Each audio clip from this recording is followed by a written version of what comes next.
আমি আপনাদেরকে একটা ছোট্ট কারগুজারি শোনাই, আপনাদের দিল কেঁদে দিবে। 2016 সালের ঘটনা। তখন ঢাকায় মোহাম্মদপুর আমি খতমে তারাবির জন্য 2 জন হাফেজ নিয়োগ দেওয়া হবে কেন্দ্রীয় মসজিদে। অনেক হাফেজে কোরআনরা সিরিয়াল ধরেছে তারাবি পড়াবে। কার মনে না চায় এত বড় এক মসজিদে আমি যদি চান্স পাইতাম তো আমার কপালটা খুলে যেত। শুক্রবার দিন সবাই দরখাস্ত রাখলো, ইন্টারভিউ শুরু হয়ে গেল। পরের জুমায় অসংখ্য ছাত্রদেরকে দেখছি খতমে তারাবির জন্য ইন্টারভিউ সিরিয়াল দিয়েছে। ইন্টারভিউ বোর্ডের ভিতরে আমি ছিলাম। কয়েকজন হাফেজকে আমরা সিলেকশন করছি যে এদেরকে নেওয়া হবে। এদের তেলাওয়াত সুন্দর, পড়াও বড় মজার। আমরা কাগজগুলো এক জায়গায় জমা করছি। পরের জুমায় আমরা ঘোষণা দিয়ে দিব কোন মায়ের সন্তান চান্স পাবে। পরের জুমায় যখন জুমার নামাজের পর 3টার দিকে যখন আমরা বসে বসে ফলাফলগুলা দেখতেছি যে কাকে কত নাম্বার দেওয়া হয়েছে, দরওয়াজা লাগায় দিছি, জানলা লাগায় দিছি, এসি ছেড়ে দেওয়া হয়েছে, সব লাগানো, বাহির থেকে কিছুই দেখা যায় না। ইন দি মিন টাইমে মসজিদের বারান্দার দরওয়াজায় কে যেন নক করতেছে। খাদেম সাহেব আস্তে করে জালনা খুইলা উকি মাইরা দেখতেছে যে 2টা ছোট বাচ্চা বাহিরে দাঁড়িয়ে আছে, একেবারে অল্প বয়স। খাদেম প্রশ্ন করলো, তোমরা কারা, কেন আসছো? বলে, আমরা 2 জন আসছি খতমে তারাবির ইন্টারভিউ দেওয়ার জন্য। খাদেম সাহেব একবার পায়ের দিকে তাকায়, আবার জামার দিকে তাকায়, কারণ কথার সাথে বাহ্যিক সুরত মিলে না। অন্য অন্য ছাত্রদেরকে দেখছি কত উন্নত পোশাক পরে, গেটআপ কত সুন্দর করে ইন্টারভিউ দেওয়ার জন্য আসছে। আর এই 2 জনের দিকে তাকায় দেখলাম মনে হয় রাস্তায় ভিক্ষা করতে করতে আইছে, মানায় না, একেবারে গরিব। খাদেম বলল, ইন্টারভিউর ম্যাচ শেষ, চলে যাও বাড়িতে, নেওয়া হবে না। যাদের ব্যাপারে পরীক্ষা নেওয়া হয়েছে তাদের ব্যাপারে ঘোষণা দেওয়া হবে। বাচ্চা 2টা নাসর বান্দা বলতে আছে, আমাদের তো টাকা নাই যে আমরা ভাড়া দিয়ে এখানে আসব। বাবায় বড় কষ্ট করে 2-4টা টাকা জমা কইরা পকেটে দিয়া পাঠায় দিছে, এজন্য আসতে দেরি হয়েছে। খাদেমের বড় মায়া লাগছে, কারণ খাদেমও গরিবের সন্তান। ভিতরে গিয়া মুয়াজ্জিম সাহেবের বলতে আছে, ও ভাই, বাহিরে 2টা বাচ্চা দাঁড়ায় আছে, ওরা নাকি হাফেজে কোরআন, কিন্তু দেখলে তো মানায় না। মুয়াজ্জিম সাহেব ধমক দিয়া বলতে আছে, কোনো সুযোগ নাই, তাড়ায় দাও। খাদেম গিয়া ইমামের কানে কানে বলতে আছে, হুজুর, বাহিরে 2টা বাচ্চা দাঁড়িয়ে আছে, চেহারার ভিতরে এত মায়া, কিন্তু বাহ্যিক সুরত মিলে না, ওরা নাকি কোরআনের হাফেজ। পাশেই তো রহমানিয়ার মুহাদ্দিস সাহেব বসা আছে, তিনি বলতে আছে, কি ব্যাপার, ফিস ফিস করে আপনি কি বলতেছেন? বলে, হুজুর, বাহিরে 2টা বাচ্চা দাঁড়িয়ে আছে, তারা খতমে তারাবির ইন্টারভিউ দিতে চায়। মুহাদ্দিস সাহেব বলল, কোনো কথা নাই, আল্লাহর ঘরের দরওয়াজা খুলে দাও, এখানে কোনো পার্সিয়ালিটি চলবে না। আল্লাহর ঘরের দরওয়াজা সবার জন্য খুলে দেওয়া হবে, আসতে দাও, ভিতরে বসতে দাও। যদিও ওদেরকে দেখতে মানায় না, বংশগত তেমন মর্যাদা নাই, ভিতরে আল্লাহর কোরআন থাকার কারণে আমাদের উপরে ওয়াজিব হয়ে গেছে তাদেরকে সম্মান করা। কোন দিক থেকে মানায় না, কিন্তু ভিতরে আল্লাহর কোরআন আছে, এজন্য তাদের মর্যাদা অনেক বেশি। এবার বাচ্চা 2টা বাহিরে উজুখানায় গিয়া সুন্দর করে উজু বানাইল। উজু বানাইয়া ভিতরে ঢুইকা আমি তাকায়া দেখতেছি লঙ্গির এক মাথা নিচে আর এক মাথা উপরে, এতটাই ভয়াবহ অবস্থা। কিন্তু আজীব দৃশ্য, 2 জনের চেহারা একই রকম লাগে। 2 জনের চেহারা একই রকম লাগে, কে বড় কে ছোট বোঝা বড় কঠিন হয়ে গেছে। মুসলমান ভাইয়েরা আমার, ইমাম সাহেব প্রশ্ন করলো, তোমরা 2 জনের বাড়ি কোথায়? বলে, আমরা নারায়ণগঞ্জে ভাড়া থাকি। বাড়ি কোথায়? বলে, আমাদের বাড়ি কুড়িগ্রামে। কুড়িগ্রাম থেকে ঢাকায় কেমনে আসছো? বলে, বাবায় ঢাকায় নিয়ে আসছে। কয় মাসে কোরআন শরীফ খতম করেছ? বলে আমরা দুইজনে 11 মাসে 30 পারা কোরআন খতম করেছি। ইমাম সাহেব একবার চেহারার দিকে তাকায় আর একবার পায়ের দিকে তাকায়। স্থানীয় গণ্যমান্য অনেক ব্যক্তিরা তাকায় আছে এদের দিকে। ইমাম সাহেব বলতে আছে, বাবা তারাবির ইন্টারভিউ শেষ হয়ে গেছে, বাড়ি চলে যাও। যেটা একটু দেখতে ছোট, ও চোখের পানি দেখলাম টিস্যু দিয়া মুছতেছে। কেন কাঁদতেছো? বলে আমরা গরিব, তার জন্য মনে হয় আমাদেরকে তাড়ায়া দিতেছেন। আমরা জানতাম না ইন্টারভিউ তাড়াতাড়ি শেষ হয়ে যাবে, আসতে দেরি হয়েছে কারণ আমাদের তো ভাড়া টাকা ছিল না, বাবায় কষ্ট করে কিছু টাকা দিয়েছে, সেটা দিয়ে এখানে আসছি। এবার মুহাদ্দিস সাহেব বলতে আছে, তাহলে একটা কাজ করো, তুমি কিছু তেলাওয়াত করে শোনাও। দুইজনেই উত্তর দিল যে আমরা তেলাওয়াত করলে তো আর নিবেন না, আপনারা প্রশ্ন করেন, আমরা দুইজনে উত্তর দিব।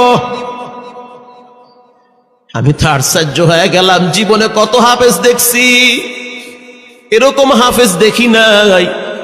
প্রশ্ন করবেন, আমি উত্তর দিব। বুঝতে পারলাম ভিতরের খবর কেউ না জানলেও একজন জানেন, তিনি হলেন কে? মুহাদ্দিস সাহেব বলতে আছে, বাবা প্রশ্ন করব ঠিক আছে, তোমাদের মন মতো একটু তেলাওয়াত কইরা শোনাও। তেলাওয়াত যদি মানসম্মত হয় তাহলে ইন্টারভিউ নিব, যদি না হয় তাহলে ছাঁটাই করে দিব।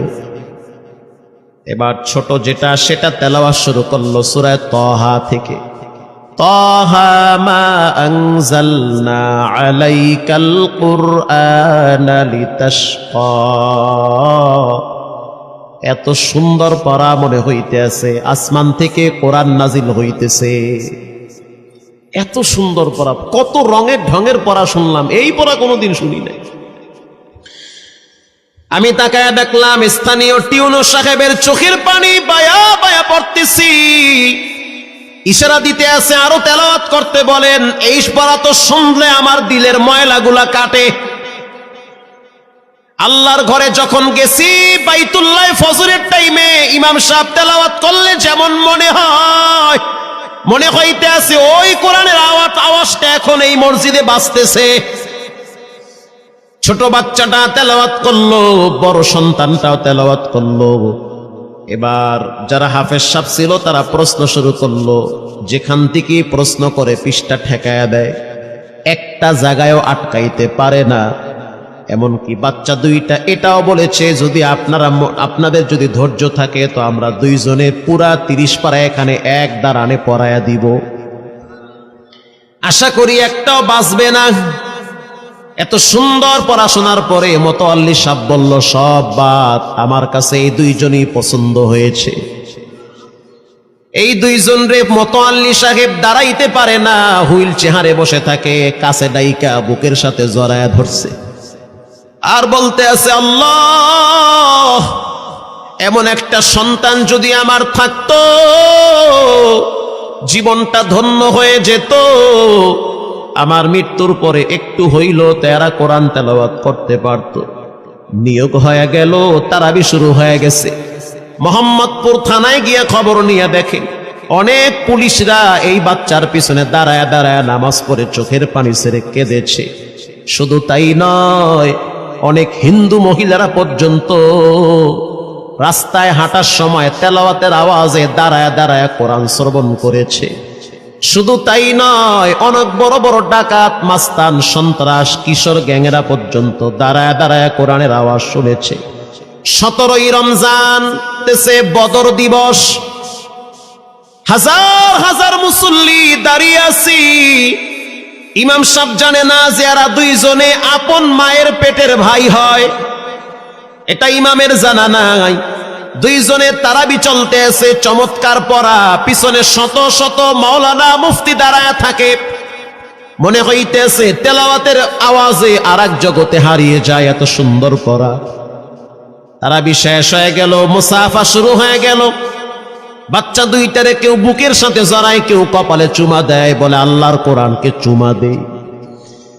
হাজার হাজার মানুষ যখন আস্তে আস্তে নামাজ শেষ করে চলে গেল, একেবারে মসজিদের পিছনে বারান্দার পরে আরো একটা বারান্দা থাকে, ওই বারান্দায় এক লোক বসে বসে গামছা দিয়া চোখের পানি মুছতেছে। কিছুক্ষণ পরে লোকটা দেওয়ালের সাথে কপালটা ঠেকায় দিয়া একেবারে অস্থির হয়ে গেল, মনে হচ্ছে তার ভিতরে কাঁপুনি শুরু হয়ে গেছে। কিছু মুসল্লি গিয়া প্রশ্ন করলো, কি হয়েছে আপনার? বলে আমার কিছুই হয় নাই। টাকা লাগবে? বলে না, টাকা লাগবে না। তাহলে আপনি কেন এখানে কাঁদতেছেন? বলে আমি এমনি কাঁদতেছি, এটা কষ্টের কান্না না, এটা খুশির কান্না। এটা কষ্টের কান্না না, এটা খুশির কান্না, আনন্দর কান্না। আল বুকা মিনাল ফারাহ, অতি সুখে মানুষ কখনো কখনো কেঁদে দেয়, চোখের পানি ছেড়ে দেয়। ইমাম সাহেব বলল, পিছনে কে? লোকটা তাকে সামনে নিয়ে আসে। এবার লোকটাকে যখন কিছু দূর সামনে আনা হইল, ওই বাচ্চা দুইটা মসজিদের ভিতর থেকে দৌড় মাইরা গিয়া বলতে আছে, এই লোকটা আমার আব্বা, ইনি আমার আব্বা হয়। ধমক দিবেন না, রাগ করবেন না। আমার আব্বা ঢাকা শহরে রিক্সা চালায়, রিক্সা চালায় চালায় আমাদের দুইটা ভাইরে কোরআনের হাফেজ বানাইছে। ইমাম সাহেব ধমক দিয়ে বলতে আছে, আপনি কেন দেরি করলেন? আগে কেন আসলেন না? রিক্সাওয়ালা বলতে আছে, আমি যদি আগে আসতাম আর যদি পরিচয় দিতাম আমি রিক্সাওয়ালা, হয়তো আমার বাচ্চা দুইটারে মানুষ খোটা দিবে যে রিক্সাওয়ালার পোলা। এজন্য আমি আসি নাই। দূর থেকে নামাজে কোরআন তেলাওয়াত শুইলে আবার আস্তে করে দূরে চলে যাই। মাঝে মাঝে বাচ্চা দুইটার সাথে দূর থেকে আইসা দেখা করি। এটাই হলো কোরআনের বরকত। পরে শুনতে পারলাম এই বাচ্চা দুইটার মাও নাকি গাড়ি অ্যাক্সিডেন্টে মারা গেছে, লাশ পড়ে আছে সেই কুড়িগ্রামে। একটা ছেলের নাম জুবায়ের আর একটার নাম হলো তালহা। রিক্সাওয়ালা বলতে আছে, আমার আফসোস নাই, কষ্ট হলো এক জায়গায়, সেটা হলো ঈদের সময় বাচ্চাগুলা তো বাড়িতে যাবে, বাড়িতে যাওয়ার পরে দেখবে ওদের মায়ের লাশ কবরে পড়ে আছে। ডানে বামে মাটি, সামনে পিছনে মাটি, মাটির ঘর, অন্ধকার কবরে মা ঘুমায়। ঈদের দিন এমন কোন দরদি নাই যে আমার বাচ্চাগুলারে সান্ত্বনা দিবে। গত ঈদেও দেখছি বাচ্চা দুইটা মায়ের কবরের পাশে দাঁড়ায় দাঁড়ায় লম্বা টাইম কেঁদেছিল। আমাদের ঘরে কোনো ঈদ নাই। রিক্সাওয়ালাকে সান্ত্বনা দেওয়া হইল, নসিব আপনার ভালো, কপাল খুলে গেছে। দুইটা সন্তান হীরার টুকরা এমন ভাবে তৈরি করেছেন, মনে হইতে আছে জিন্দা কোরআন হাঁটতেছে। এজন্য সন্তানগুলাকে দিনদার বানান, ঠকবেন না। বর্তমান জমানায় মানুষ বড় স্বার্থপর। একমাত্র কলিজার টুকরা মা বাবার জন্য যেই দোয়াটা করে ওটা অন্য কেউ সহজে করতে চায় না। কথা ঠিক না ঠিক? সন্তানগুলারে দিনদার বানান, নেককার বানান, আল্লাহওয়ালা বানান। আল্লাহ পাক বলেন, যারা কোরআন পড়ে, নামাজ পড়ে, আল্লাহর রাস্তায় দান করে, তারা হলো সফল ব্যবসায়ী। এখানে এমন মানুষ বসা আছেন যে নিজের হাতে নিজের মায়ের কবরে রাখছেন, নিজের হাত দিয়া নিজের আব্বারে কবরে ফালায়া রাখছেন। ঘরে গিয়া দেখবেন মায়ের বিছানাটা খালি।